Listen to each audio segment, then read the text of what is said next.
remember who God is and remember the way he's been tangible and personal in your own story.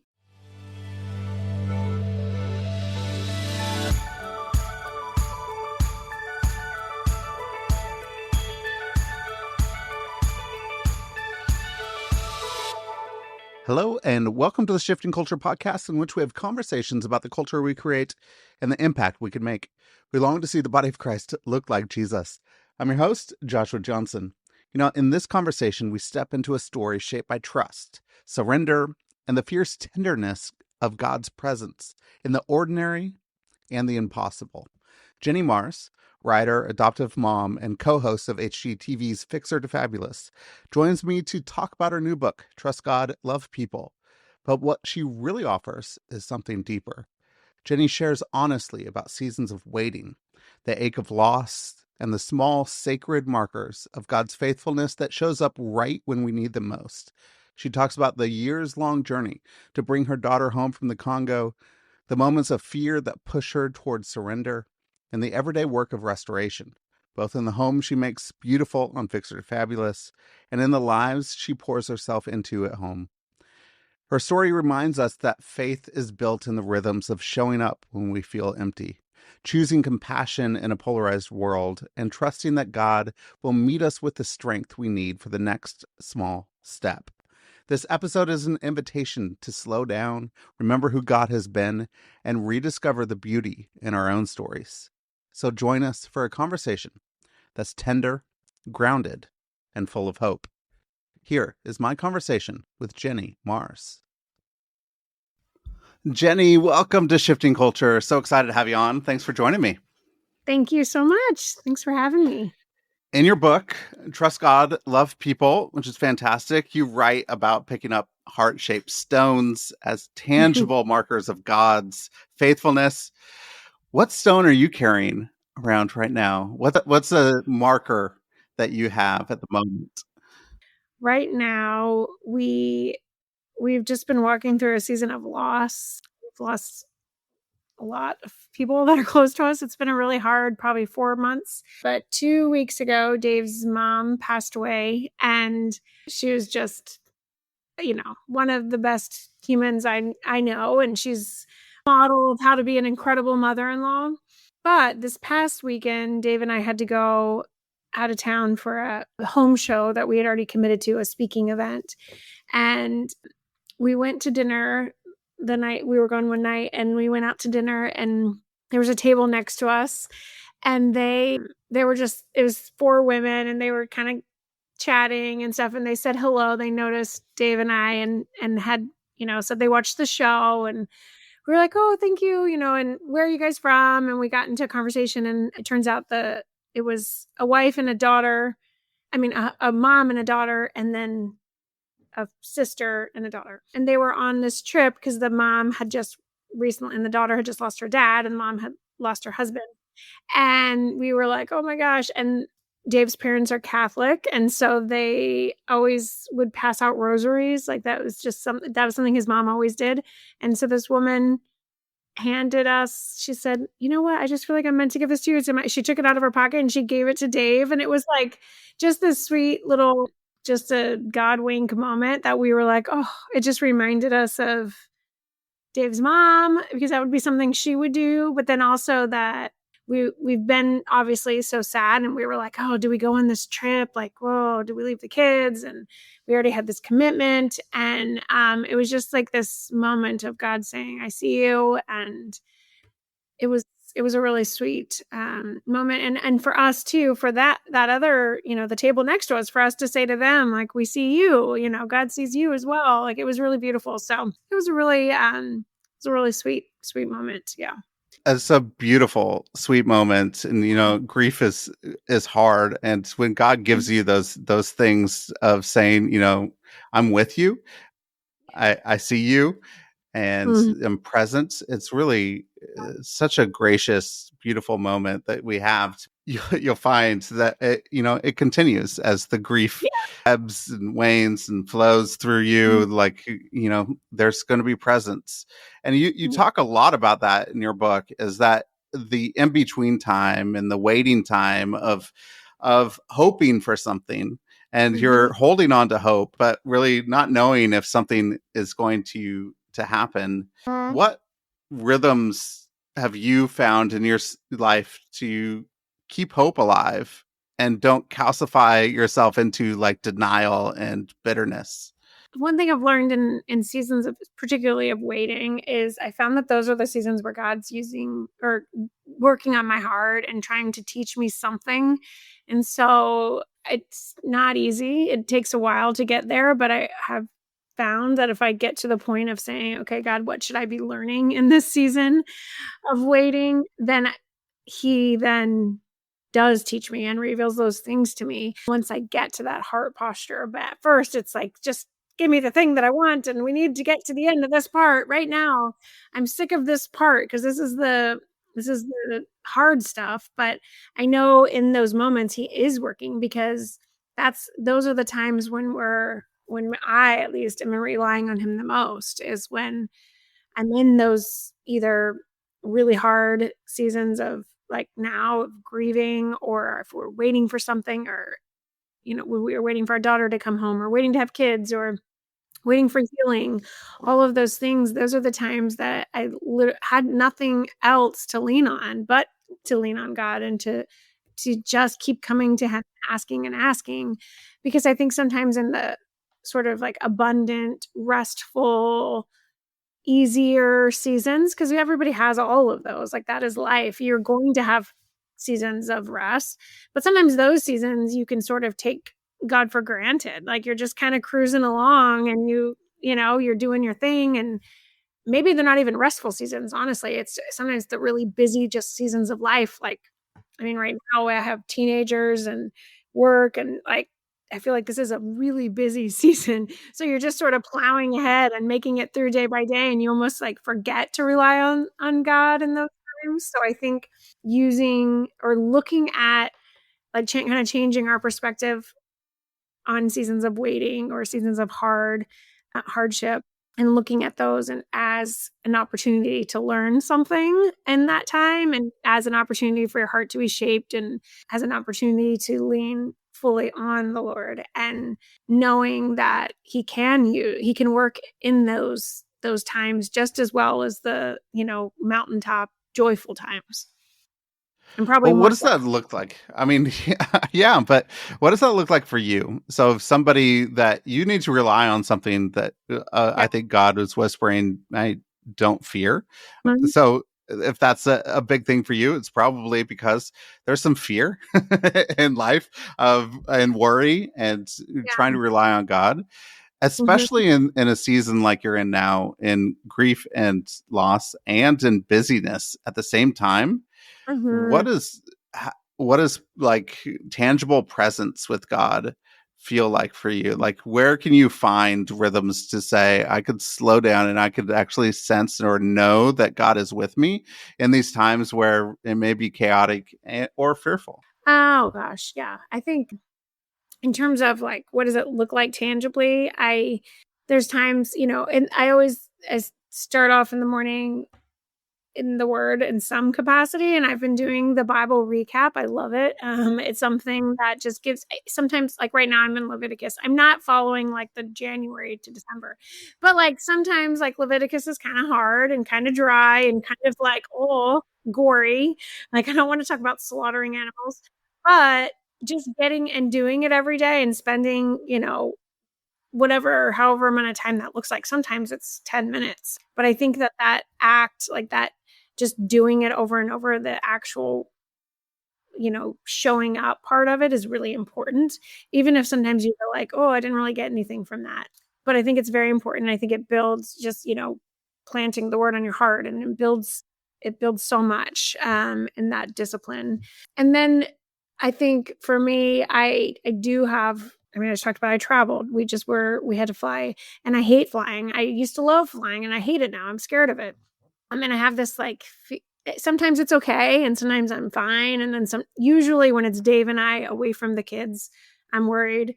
And I remember being a kid, and we never flew anywhere because, first of all, we couldn't afford to fly anywhere. But also, my mom didn't ever want to fly. She was afraid of it as well. And So I always kind of felt like if it was something my mom was scared of, then it's a scary thing. And so I don't want my kids to be afraid of flying. And I try not to ever impart that onto them. But I do feel like I have this, God just puts, I always want to try. I love traveling. I want to go see new places and I want to go visit friends that He's put on our hearts that live far away. And I feel like when I'm flying, it's one of those times that I'm like, okay, this is truly, it's out of my control, Lord. I have to hand it over to you. So it's like this act of surrender that I either can not go or I can choose to trust Him. And sometimes I'm really freaking out, honestly, like not good. But I have to choose to trust Him in that moment because I have to get on the plane. And so I think it's those like just sort of, even if you're afraid, doing it anyway, because you have to have the markers of faithfulness. You have to learn who God is, and you have to continue to just look back on who He is and what He's done for you in the past so that you can trust Him now and trust Him in your future and know that at the end of the day, no matter what happens, because bad things just happen. I mean, that's just part of life. It's not always going to be, you were not promised that if we choose to follow God, follow Jesus, that everything goes great, goes perfectly. We're actually told the opposite. But we just have to keep that eternal perspective and also remembering who God is. And I think that's, for me, the key is like, okay, what is the heart of God? And the heart of God is love. And all of the names of God and how faithful He is and how He's slow to anger and He's a shelter and all of those things. And just kind of reminding ourselves of who He is in those times when, yeah, when fear comes or sorrow comes. But yeah, resting in that and then having that discipline, like I said, I think is really important. Whether and that looks different for everyone. For me, it's I if I don't get into scripture first thing in the morning, I will. I will get busy in the day, and it just probably won't happen. So I do try always first thing to spend time in the Word.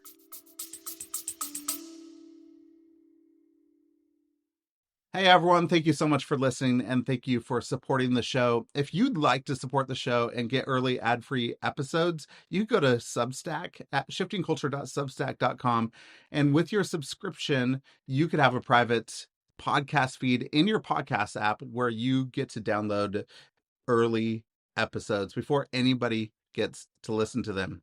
You could also support the show by going to the support the show link at the bottom of the show notes in the app that you're using right now. That goes to a page that supports the work my wife and I do around the world.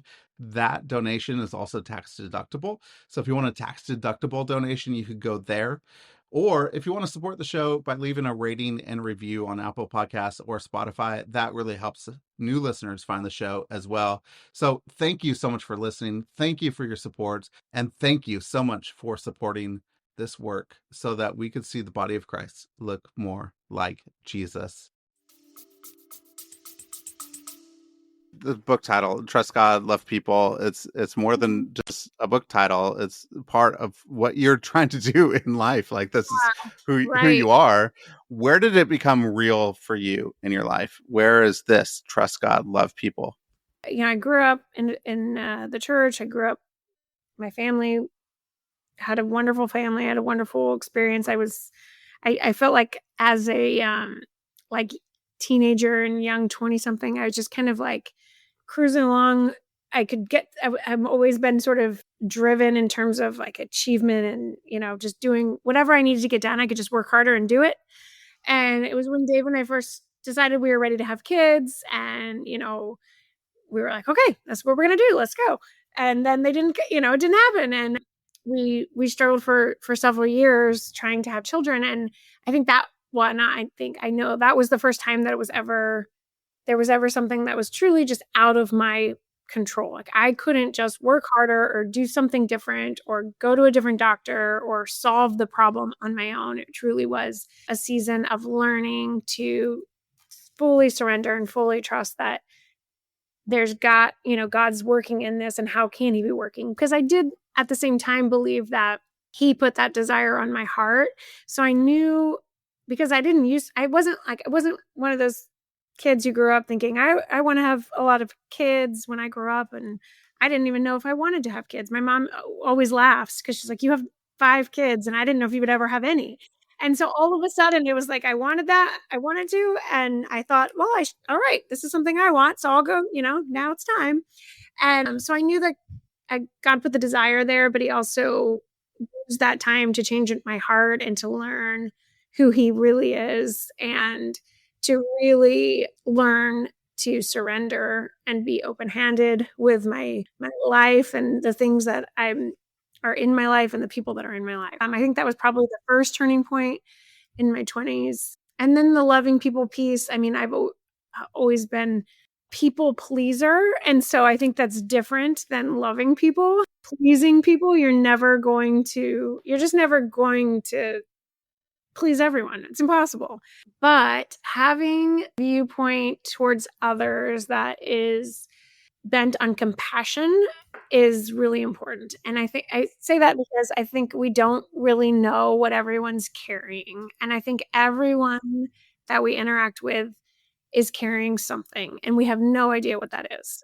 And so I think that always leaning into compassion first and thinking, you know what, this person is, for example, maybe really rude to me today, but I have no idea what happened just before our interaction. And so I have to just view them from that lens. And they may not like me, they may totally disagree with me, all of the things. But if I can view them as a child of God, I then can move forward in that, and I don't have to make it about me, and I don't have to make it about me, and they don't have to be my best friend, and I don't have to, spend a ton of time with them, but I can compassionately love them in a tangible way. That's what's required of me in that moment. But I also just don't have to be angry with people, because there's a lot of opportunities right now in our world to be angry with one another and somebody else's opinion, or all the things. And I just, if you're letting go of that, it's about me perspective, and it's actually really genuinely you're trying to live the Jesus life of loving people, then you can passionately view people from a lens of, okay, we may disagree, but that's okay. It's not my job to make you think like me or be like me. That's just not my job, but I can go up for you, or, I can offer you just a kind smile, or, I think it's just that viewpoint of how to view people is through a lens of compassion. I think compassion is such a key and a helpful thing in this world, and especially in the Mhm. world of our polarization and our, Yeah. us versus them mentality that we have in this world, that we need to see people that they are made in the image of God. They're fully human and made, and God loves Mhm. them. We should actually see them with compassion as well. In that trusting part and then trusting God, I think, when it took about 5 years for us to have kids once we started trying, and it was really hard. And I think the biggest piece for during that time for my wife especially was a comparison thing, like, God, why are you giving them babies and not me? Like, why not me? Why not me? And I think it's a hard place to be in, when you're like, hey, there's a desire, and we think, and it's a good desire, and it's a desire that's from God, but we aren't seeing it yet.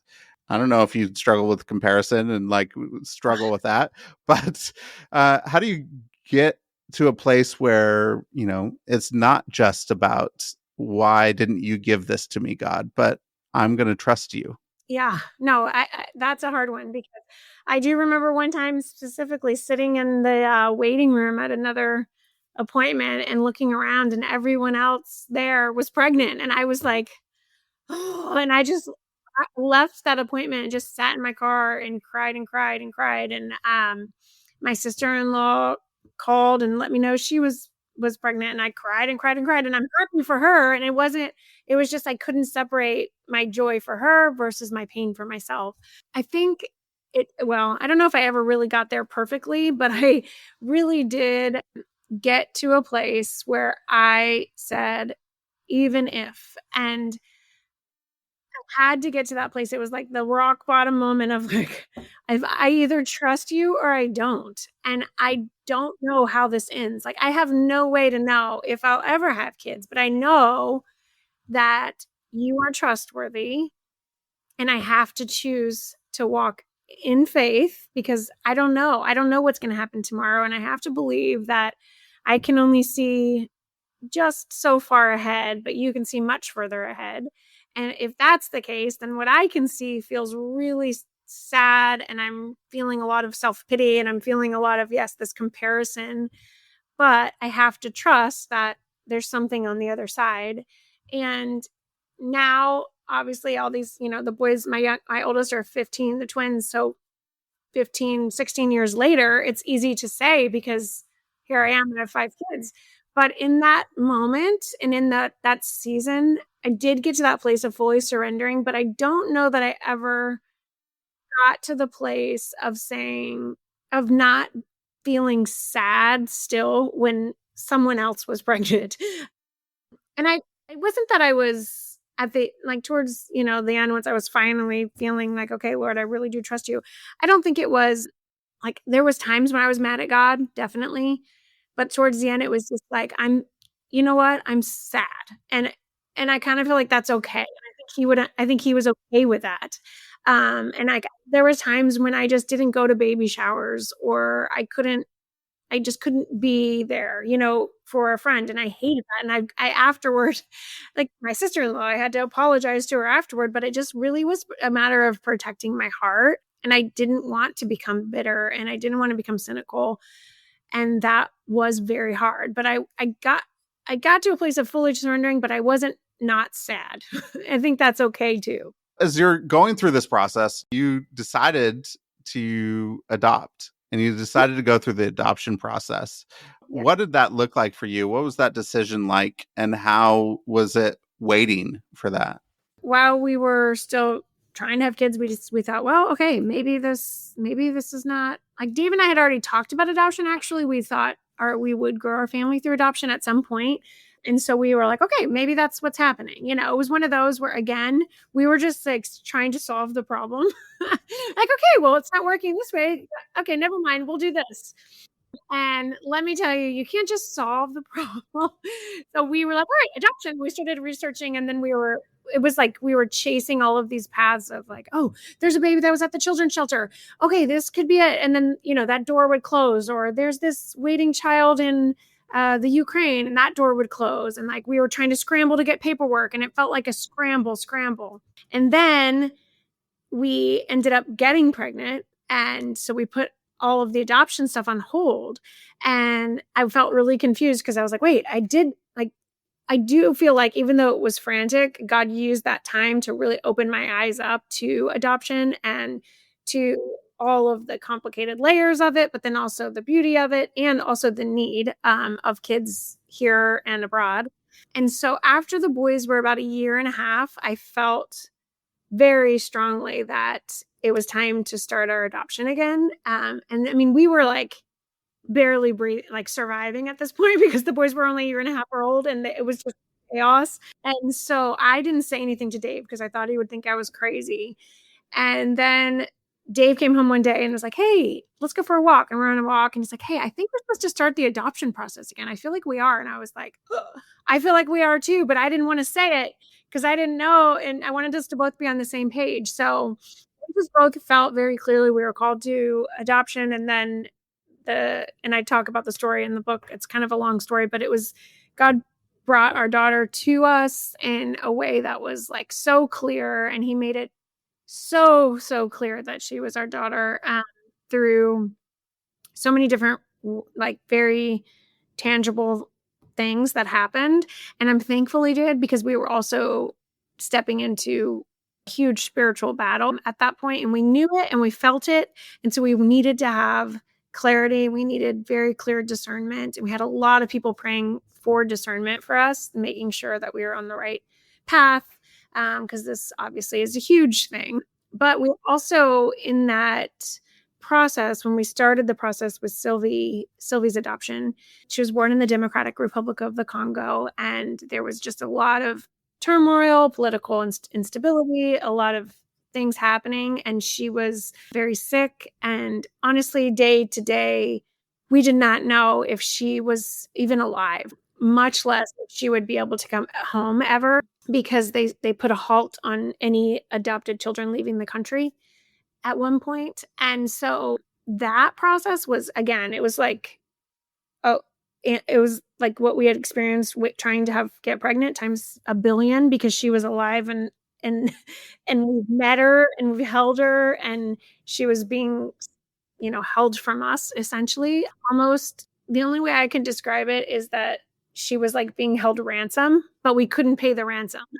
We couldn't get her. We couldn't get to her. And she was legally our daughter. She had her US visa and she wasn't allowed to leave. And the US embassy told us we could try to get her out of the country, but if we did and we were caught, we would go to prison for child trafficking, even though she was our daughter legally. And we were like, yeah, that's not a good idea. Let's not do that.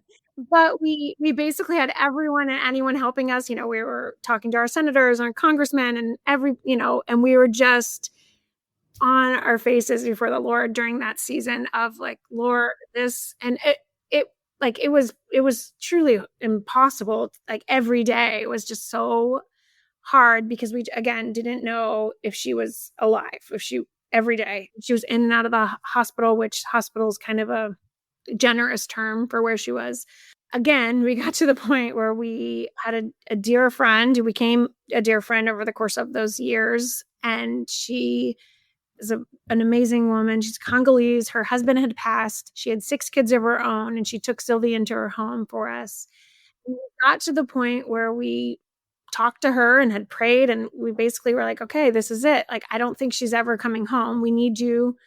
You need her to live with you forever. Like, we don't know. Maybe someday, maybe 10 years from now. But in the meantime, we basically had a contingency plan of sending Sylvie to school and paying for her every month, her needs, but not being able to get her home to us. And we got to that point, and then, like, out of a complete only God miracle, there were about 700 kids that were stuck, and 3 were allowed to leave in July of 2014, which is when Sylvie came home. And we got the news that she was allowed to leave because she had a medical visa and she was on that medical list. And she was one of the top ones on the list just because of the wait time.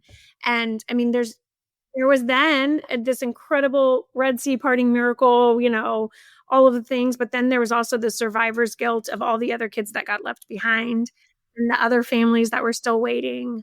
And so there were so many layers to that whole process that we had to really, our faith was tested and refined and all the things. Yeah. So that was, yeah, another season of just being like, okay, Lord, we can't do this on our own. Yeah. Talk about inscribing Isaiah 60 verse 4 over the bed, the paint, and prayers with your paint pen. And what was Yeah. the praying like with that? Why were you inscribing that? What does that look like for you? Well, it's something Dave and I have always done when we've renovated homes or built our home together. We've always written verses on the walls and the floors before we paint or install flooring. And in Sylvie's room, we just were moving into the farmhouse where we are now. And so Sylvie and I was pregnant at the time, which was a total surprise as well. Like, that was another crazy God story. And I was like, what now? Why? So Charlotte and Sylvie were going to be sharing a room. And so over where Sylvie's bed was going to be, I inscribed, your daughters will be carried home. And I didn't even know. It was just, I just prayed for, what verse to inscribe. And it was Isaiah 64. And I wrote it on the wall, and then we, painted, and I wrote it down in my journal. So I remember, I always take pictures of what I write and where, so I know what verses are there. But kind of like that, I don't know. I just thought we would carry her home. Like, okay, she's going to be carried home. I kind of held on to that as like a promise to us.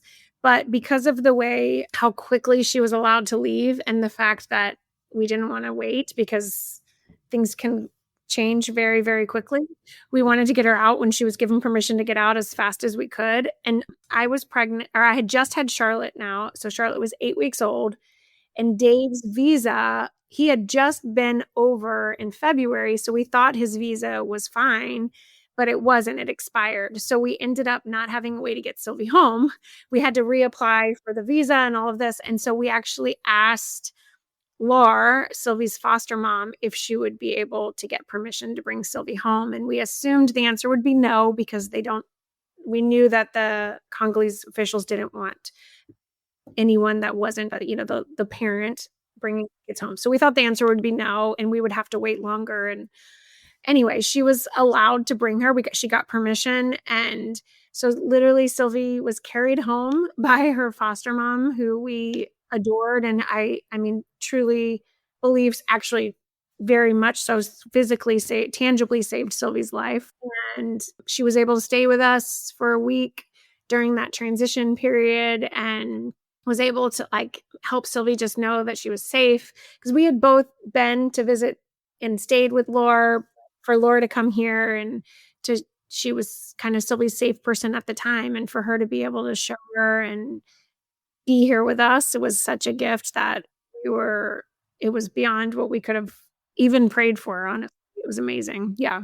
And then what she whispered to you and what she said to you a year Oh, later, yeah. it was a tearjerker moment in your book. So what was she able to say? When she first came home, she didn't speak any English, of course, and she was incredibly traumatized. I know everybody always says how resilient kids are, and they are, but when you've been through the things that she had been through, it was a very, very hard year when she came home, for everyone, including our other kids, because our boys were only 4, and then we had an 8-week-old when she came home, and so Sylvie was 2.5. And so a year later, we were starting to come up for air as a family. We were starting to feel like we could all breathe and not be kind of living in this like trauma every moment. Everything was so stressful for that first year and a half. And we were laying in bed one night. I was getting in her bed every night. I had to lay with her. Once she finally moved to her own room, we would take turns, Dave and I, and we'd have to lay in bed with her until she fell asleep. And we would always sing songs, and she wanted to sing Jesus Loves Me. And she had the cutest little, her voice was really raspy when she was little, because she had a lot of airway issues, but it was so cute. And she was doing great at that point. She was healthy, but it was just adorable, and had this little French accent. Oh, it was adorable. And she said, "Mama, Jesus carried me home." And it was the most profound thing. She was 3.5, and she said, "Jesus carried me home." I couldn't even really process, or what to say back to her. And I was like, "Yes, baby, yes, he did." And as I wrote it in my journal again, because I didn't want to forget exactly what she had said. And it's one of those like faith like a child moments where she can see something so clearly. And I think for her, it was clear. I think so believe, I had prayed so many times that he would be near her, and that he would be tangible to her, and that she would feel his embrace. And I believe that he was there that whole time in very tangible ways for her when she was itty bitty. And for her to say that, she doesn't remember it now, but I feel like that was one of those like the veil is thin moments. And I'm thankful that I wrote it down, because in the blur of, with little kids and chaos, I could have forgotten that. And that's one of those things I would never want to forget.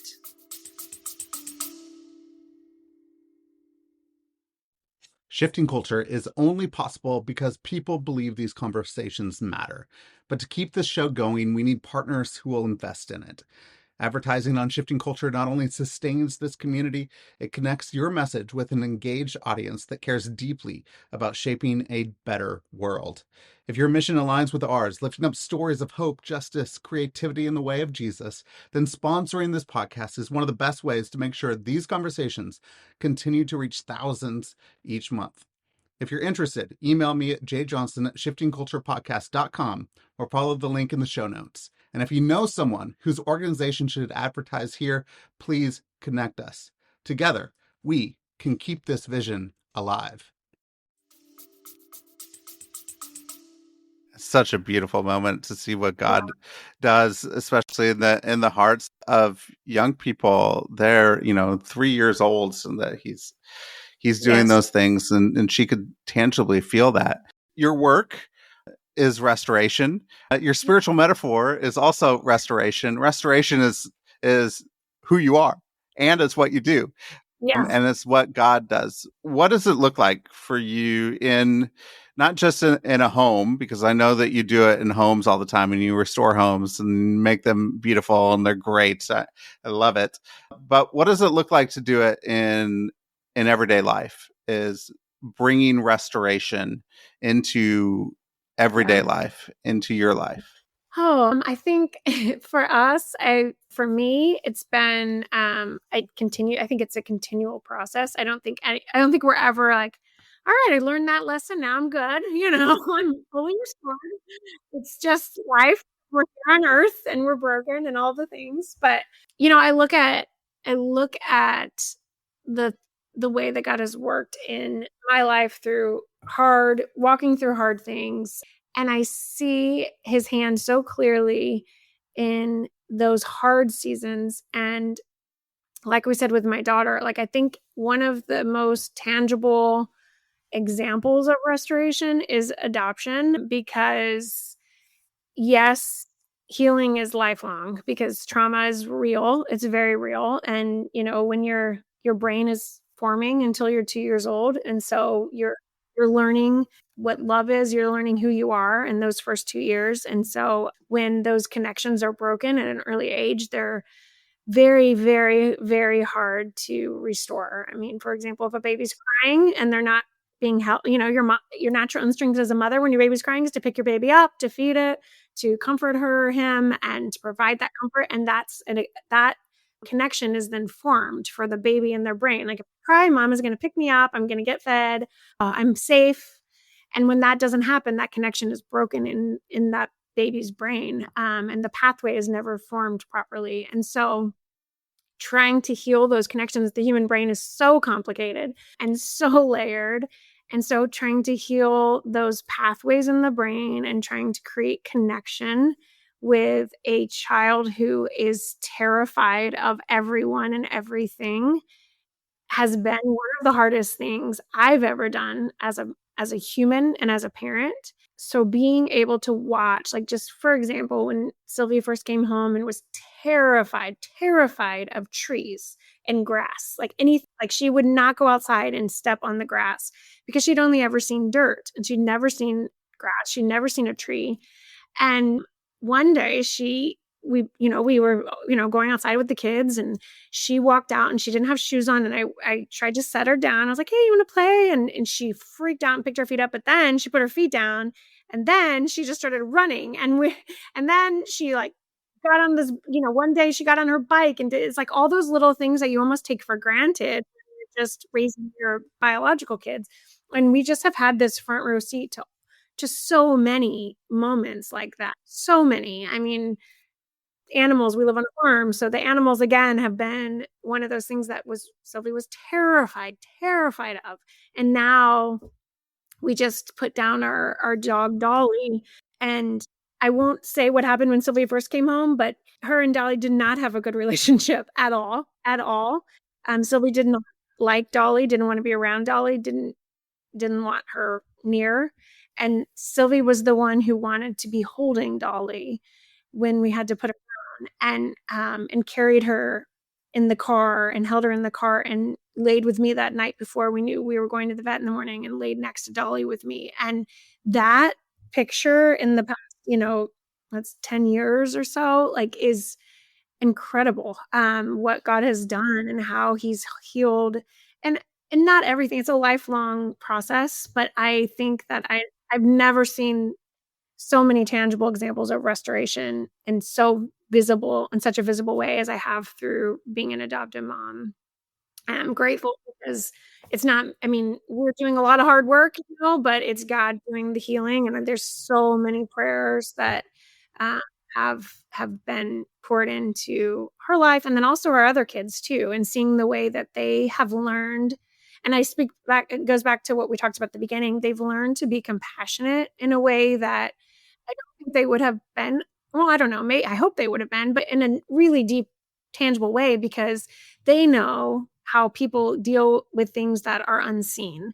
So a lot of times we assume a disability is always visible, but it's not. And so they know that, they've lived with that and through that. And so I think that it's helped them to have compassion on others. And we went to dinner recently with a colleague and his family, someone we work with and his family. We had never met his family. And he was like, he called us ahead of time. And he's like, I just want to make sure I prepare you guys and you can talk to your kids, ahead of time because their son is severely autistic.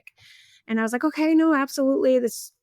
Okay, well, make sure the kids are, like we'll prepare them. And like, it wasn't even a thing. Like our kids were like, oh yeah, he's obviously dealing with something. And they were just so kind. And um, they met him right where he was. And it was such a beautiful dinner. And I was like, you know what? And afterwards, Dave and I talked about it. I'm like, I think they really do know how to understand that just because someone looks quote unquote normal, that doesn't mean they're carrying something heavy or hard, or their brain may not be functioning the way that everyone else's quote unquote normal brain functions. And it's one of the hardest things for sure. Like it's not easy, but it's also been really incredibly beautiful. And I'm so grateful for being able to parent this wonderful person who's incredible. One of the things I really love in your book is when you hit a wall filming, or when Yeah. things are really difficult and hard, hey, it's a season now, it's really hard, it's busy, it's difficult, God tells you, go with the strength you Mm-hmm. have. What does it look like for you? Just like, what does it look like when God says, go with the strength you have so that he can be strength for Mm-hmm. you? Oh, yeah. I pray that a lot, especially lately. I love that story of Gideon to be like, hey, I'm not cut out for the job, Lord. And like God was there face to face and he said no. Like, wow, buddy. But I love that God put that in the Bible for us because it's like, okay, it's okay if I feel very ill-equipped and I am very tired and I don't want to do this and I don't have the strength to do this. And it's okay. And I think that for me, it's just okay, one small step at a time. So, like for example, we found out the day I was getting ready in the morning. Dave took the kids to school for me because we had a walkthrough. This was in April of this year. We had a walkthrough in the morning, so I had to get ready, do my hair and stuff, which takes forever. And Dave just throws on a hat, so it's quick. So he takes the kids to school in the morning when we're doing, when we're filming. And I was getting ready, and my friend, our neighbor Jill, called. Her and her husband had gone to South Africa. They were there on vacation, and it's a place that they love, that we love. It's an incredible connection thing. But anyway, she called and told me, and I thought it was odd that she was calling, so I answered. I was like, "Oh, what's going on?" And she told me that Bob had passed away the night before in his sleep, and her husband. And he was basically like a uncle. I mean, my kids called him Uncle Bob. He was our neighbor, but we lived here now for 14 years, and he's been a constant in our life. He's here for every holiday, all the things. And then Dave came home that morning. He took the kids, and I had to tell Dave. And then the thing is, when we're filming, and especially when we're filming with homeowners, we have to do it. Like there's a production schedule. And our camera crew and our producer was in town for this, and we had to film. And so we went, and we can't reschedule with the homeowners because they actually were in town just for this walkthrough because they're not living here yet. So we had to go and film, and I had to like take breaks and just go sit in the garage and cry in between. Like, so those moments, I'm like, oh God, I can't do this. I really just can't do this. And those are the times I'm like, I need you to get me through this mom. Like, I'm not looking at my whole day. I'm looking at this next, like, we just have to walk through the living room. I need you to get me through walking through the living room. And then I'll take a break and I'll come back out here and cry some more and we'll talk again. And like, he did. And so then I'd go, okay, I'm like, okay, now we got to do the kitchen. All right, I have to listen. Because the other thing is, okay, in a normal job, I could go, even if I couldn't reschedule it, I could still go and I could listen and I could do the walkthrough and I could do all the things. But the fact that the cameras were on and I know that someone's gonna watch it, they're going to be like, "Oh, Jenny looks really like, oh, she doesn't look very nice this morning. Like, what is wrong with her?" Because they're going to judge whatever faces I'm making because I can't pretend to smile right now. And so I'm also having that narrative in my head as well. Like, people are going to watch this. They're going to think, "What's wrong with her?" And they're not going to know what was really wrong with me that day. And so those moments, yeah, those are the moments that it's really hard. And there's been a lot of those kinds of moments, to be honest, especially because Dave's mom had dementia. And so the past 3 years have been just like a constant grieving of something, like it's just been really, it's a very hard road. And so there's been so many times that we'd be driving to the job, to a house, and I'm crying in the car, and they're like, "Okay." I'm like, "All right, here we go." Whew, okay. And so those are the times it's like, "Okay, I need your strength, Lord, right now for this next hour. I'll give me an hour and then I will worry about the next hour." But I can't think about like, oh, this whole month or this whole year. I can't think of it that way because it's too overwhelming. And I know he meets me right then, and I can, one step at a time, little by little. I like to say that too. Wow. Wow. Wow. Thanks. Well, Jenny, think of your reader and think of people who are going to pick up your book, Trust God and Love People. What hope do you have for them? Oh, I hope that it can be encouragement to whomever, like whatever season they're in, that it can be an encouragement. I think that to remember who God is and remember the way he's been tangible and personal in your own story. Because I think at the end of the day, we all have a story. And I will say, I questioned it so many times writing this book. Like, who wants to read this? Like, this is just like my rambling about my life. And it's really writing it. I really wrote it for my kids. I want my kids to have these stories, but who else is going to care about this? And I think we all feel that way. Like, who am I? My story is not really that unique or different or important. I'm literally just renovating homes. I'm not making, I'm not saving lives over here. But I hope that by me telling my story, it inspires people to realize that their story is important too. And all of those little, even as small as they may seem, those God moments that we have, like no matter which ones they are, whether it's when somebody started like, not scared of grass, like that's a God moment. And you have the huge moments, but you also have the little ones, and just to recognize, remember them, honor them, be grateful for them, and really just again love people out of the heart of compassion that you've received through your trust and of God and his faithfulness. Couple quick questions at the end here. One, if you could go back to your 21-year-old self, what advice would you give? Oh gosh. One. Go home early. I always was a night owl. We always said nothing good happens after midnight. I would tell myself, just go home early. Like your old self does. All right, good advice. Good advice. That's good. Anything you've been reading or watching lately you could recommend? Okay. Well, I do love Heartland. If you're a mom with girls or boys, I know I just watch, it's one of the shows that Charlotte and I love. Charlotte loves horses.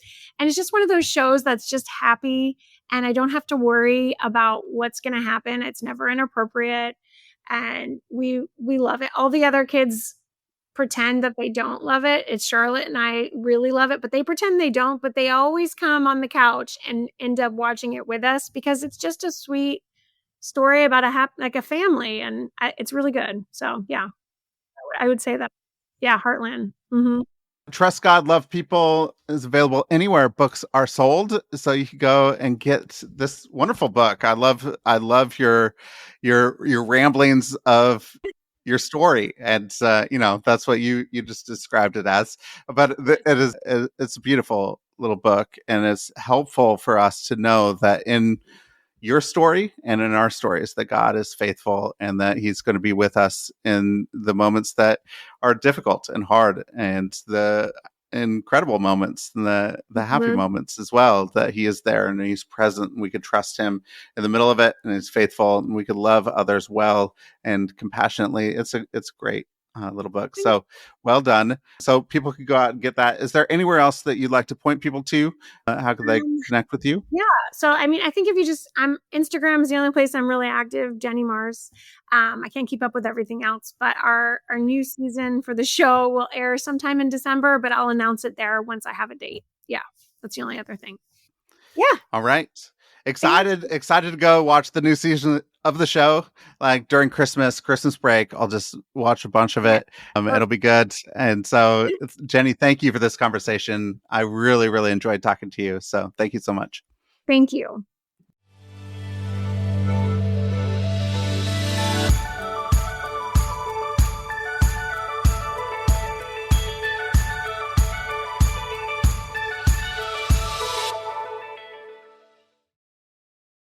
Thanks for listening to this episode of Shifting Culture. This show was edited and produced by me, Joshua Johnson, at Shifting Culture Productions. If you're enjoying the conversations, consider supporting the work by subscribing at shiftingculture.substack.com. For as little as $5 a month, you'll get ad-free early access episodes and other exclusive content delivered straight to your inbox.